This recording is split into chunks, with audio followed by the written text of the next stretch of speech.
finished this tower now, I just want to show you another little detail that we can put in. I've already put grey on top on this area. Now I'm putting a little bit of white on the edge. You'll see the sense of that in a minute. What I'm going to do now is use the grey, first of all, in between. Now there's not a lot of room in there, so we just twiddle it in, give it as much detail as we can. Leave that because that's going to be on the top. Same thing in the middle. That going in the middle. Twiddle, twiddle, twiddle. You'll see this develop quite quickly.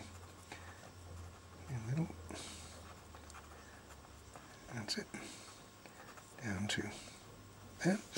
Now, this is where it gets a bit clever, because what we can do is we can just put a little bit in here, a little bit in there. Just every so often. In fact, probably best to do it on one side first. I hope you can see that very clearly on there. It doesn't look anything until you pull away, and when I finish now I can just push it in. Now we come back with the dark grey, and that put the emphasis. You can always go back over it again, as I will do with the bit of white too. Now I won't spend time doing all of that. I'll just put a few little pieces across here like this. Pick. And a little bit of extra weight under there. Can you see how it's all shaping up? And a bit there again.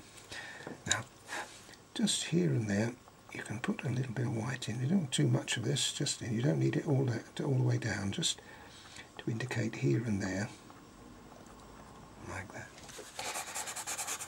Right, the roof now of the church. I start with a 270, and on top of that, with a little bit of 182. I've already put 182 on the ridge tile at the top.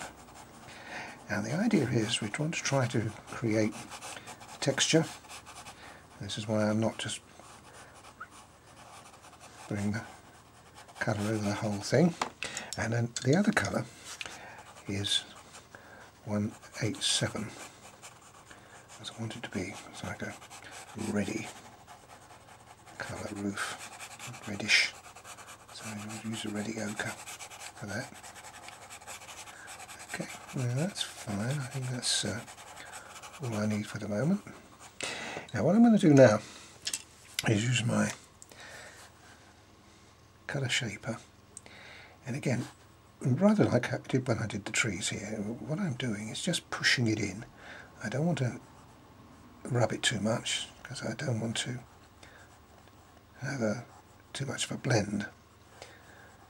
Now you can see already now what I've got is not a uniform colour, like a random colour across the roof. Okay, so that's stage number one. Right, now I need more 187 this time. Go along the edge to start with. So now a little bit more force. I work in the way the tiles lay on the roof, and to try to get a very random effect. I already started off with the undercolours, base colours, and now I've got it adding with that. Now on top of that, I'm using 283 now, which is a much richer colour, as you can see. Concentrate again. I've got to have a contrast between these two areas.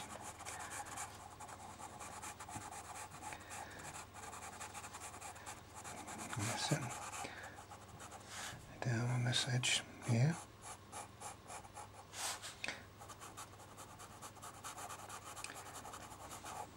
Now all the three roofs here are going to be the same.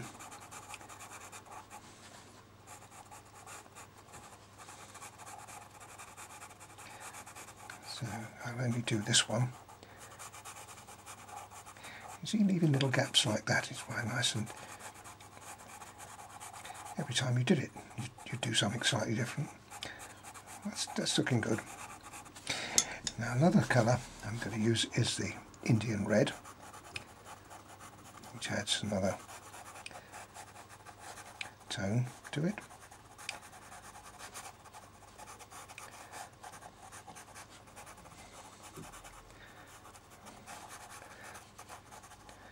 Good. Happy with that.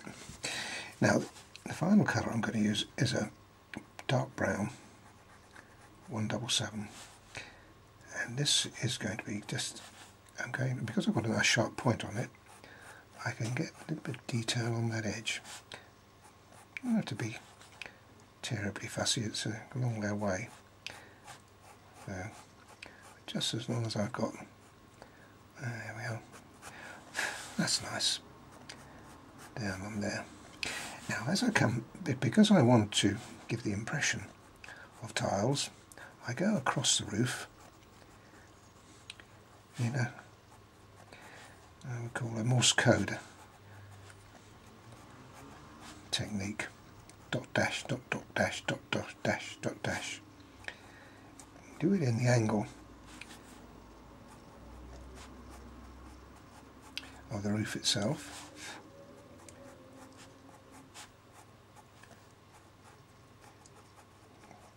You see that starting to come now?